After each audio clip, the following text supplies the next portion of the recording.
Bienvenidos a Economía en Breve del 4 de septiembre del 2022. Esta semana, el presidente presentó su cuarto informe de gobierno, del que francamente hay poco que comentar, ya que fue más un ejercicio de propaganda lleno de imprecisiones, por no decir mentiras llanas, como los 2.4 billones de pesos que dice se han obtenido de ingresos extras gracias al combate a la corrupción y justifica con cuentas muy alegres. Lo que me llamó la atención fue que mencionó explícitamente las ventajas del tratado comercial con Estados Unidos y Canadá en un párrafo que me parece metido con calzador y tal vez sea a regañadientes, pero que es una señal de que no hará una locura como algunos temían, lo que desde luego pues es una buena noticia.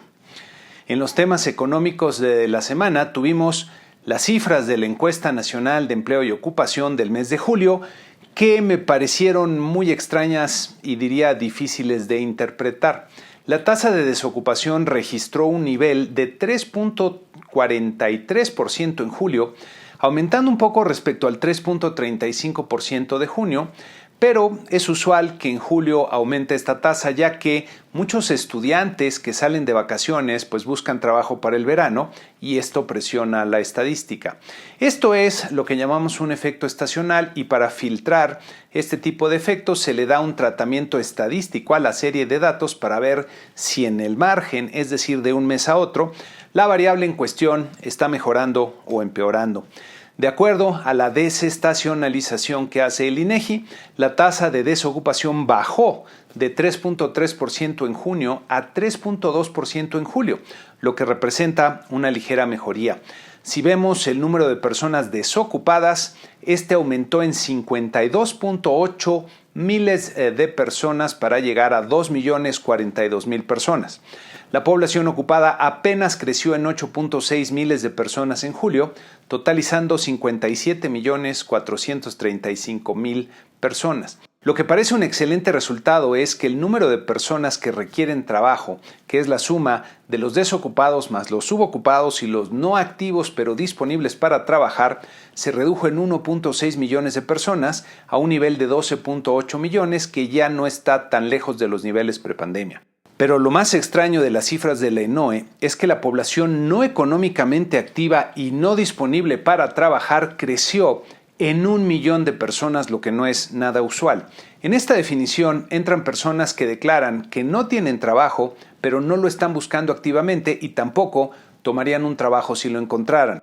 Una explicación que se me ocurre a este fenómeno es que muchos jóvenes que están recibiendo los apoyos gubernamentales ya no tienen necesidad de trabajar, lo que coincide con algunos comentarios anecdóticos que he recogido en algunos foros empresariales. Ojalá que el dinero que reciben muchos de nuestros jóvenes esté siendo bien utilizado por ellos y no termine financiando vicios y adicciones, generando comportamientos nocivos o problemáticos. Desafortunadamente, no hay forma de saber, ya que algo que caracteriza a esta administración es la falta de indicadores confiables para evaluar las políticas públicas, especialmente las políticas sociales como estas a las que hacemos referencia. Por otro lado, Banco de México publicó su informe trimestral que, además de presentar un muy completo análisis de la marcha de la economía, contiene la revisión a su escenario de pronósticos. Para el crecimiento del Producto Interno Bruto, Banjico dejó sin cambio su escenario central para el presente año, pero recortó de forma muy significativa el pronóstico para el 2023 de 2.4% a 1.6%. Para su estimado de asegurados en el IMSS, subió su esperado para este año a un rango entre 640,000 a 800,000 empleos, lo que por cierto parece exageradamente optimista, sobre todo considerando que en los últimos meses se ha desacelerado fuertemente este indicador. Para el 2023, en cambio, lo revisan a la baja a un rango entre 420,000 y 620,000 nuevos empleos. Nuevamente revisan al alza la trayectoria que prevén para la inflación en los siguientes 5 trimestres, ubicando un techo en la inflación general en el tercer trimestre en un nivel de 8.5% para el promedio de este tercer trimestre. Me llama la atención que si vemos los escenarios de inflación que presentan en sus famosas gráficas de abanicos, vemos todo un rango de posibles resultados por arriba y por debajo de la media en una distribución simétrica, con la inflación llegando al objetivo de 3% en el 2024 en su punto medio y con un escenario bajo de 1.5% y un escenario alto de 4.5%.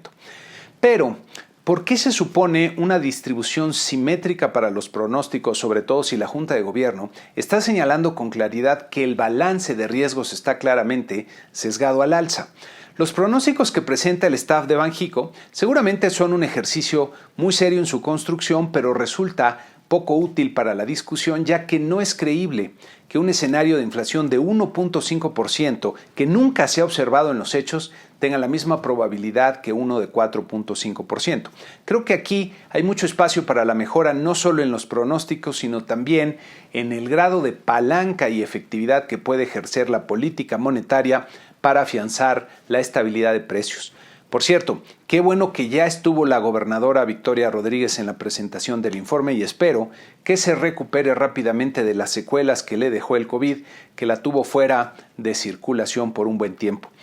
En la sesión de preguntas de los reporteros de La Fuente, la preocupación central fue tratar de entender hasta dónde llegará el aumento en las tasas de interés de Banco de México y si irán a la par de la Reserva Federal. Y me parece que dejaron claro que el compromiso del banco es con la estabilidad de precios y están dispuestos a hacer su trabajo para contener la inflación, lo que implica no necesariamente seguir a la Fed en todos sus movimientos. Me parece que en las próximas sesiones veremos a Banxico sí siguiendo a la Reserva Federal con aumentos de la misma magnitud, pero siempre y cuando la inflación en México no dé alguna sorpresa desagradable, en cuyo caso podrían tener que aumentar la tasa a un ritmo todavía mayor.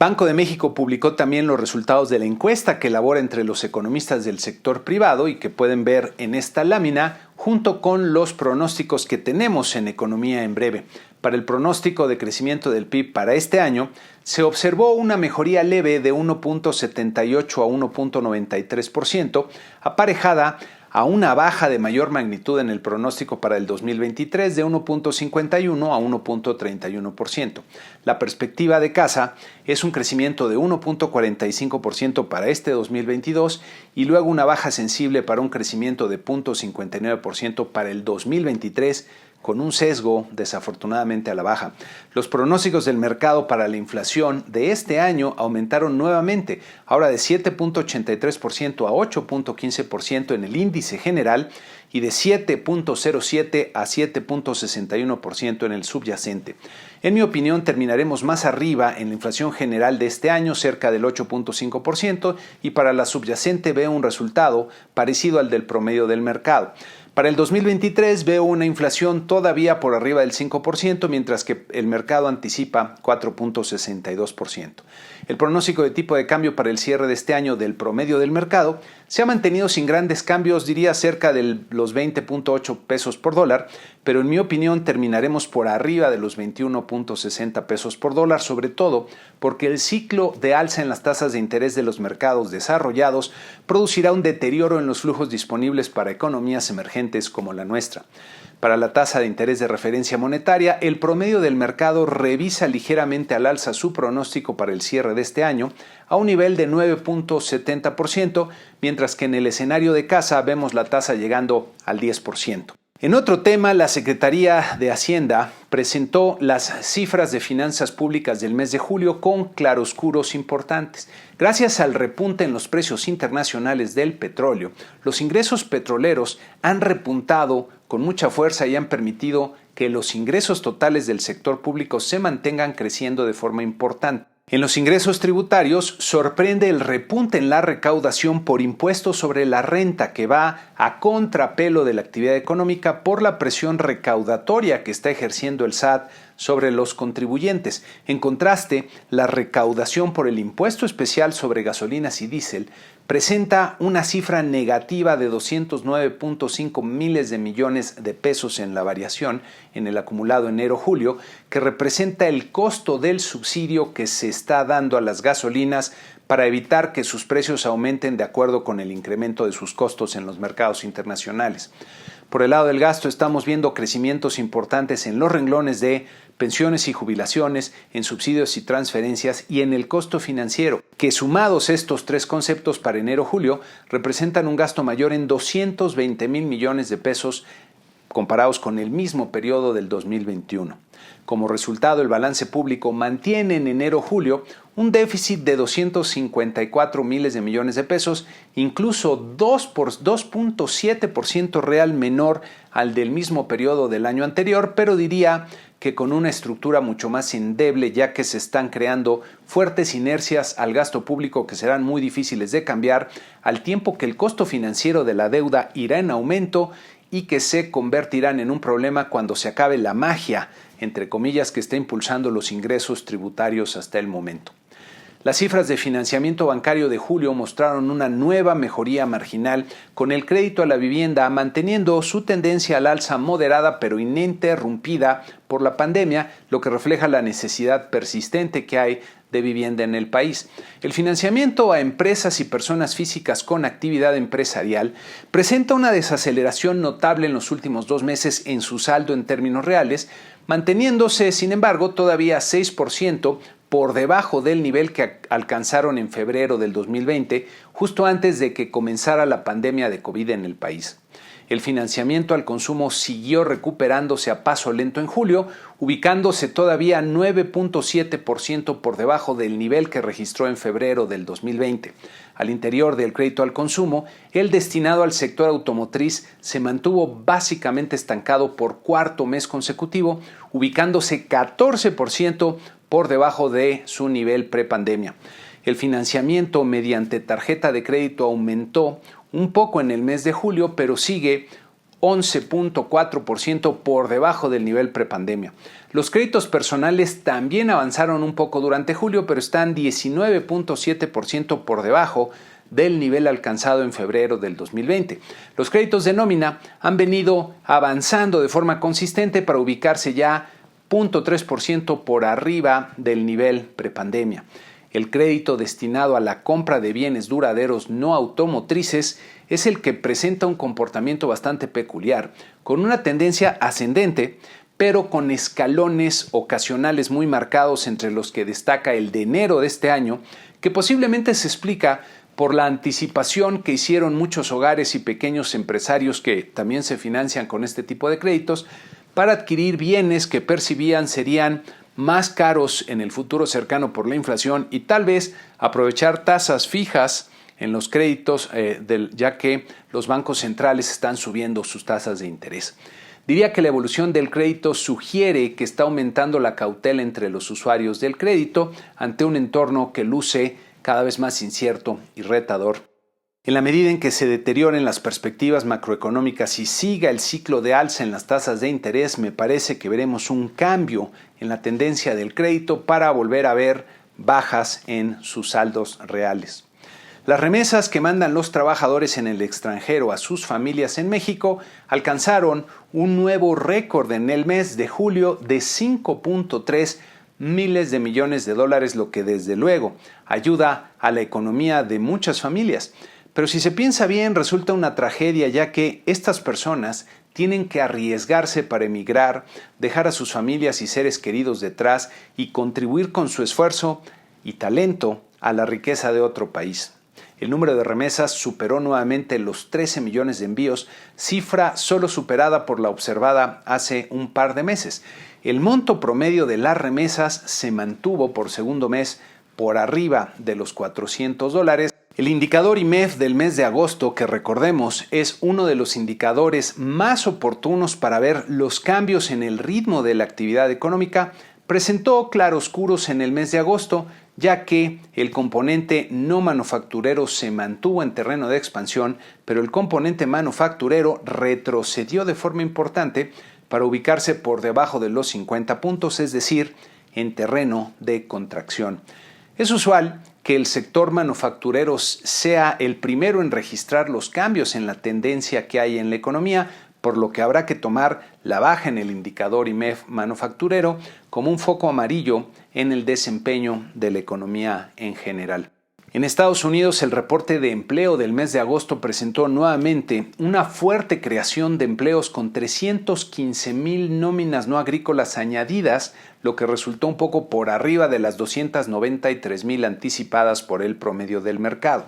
La tasa de desempleo aumentó de 3.5% en julio a 3.7% en agosto, sorprendiendo al mercado, que anticipaba se mantendría sin cambio en 3.5%.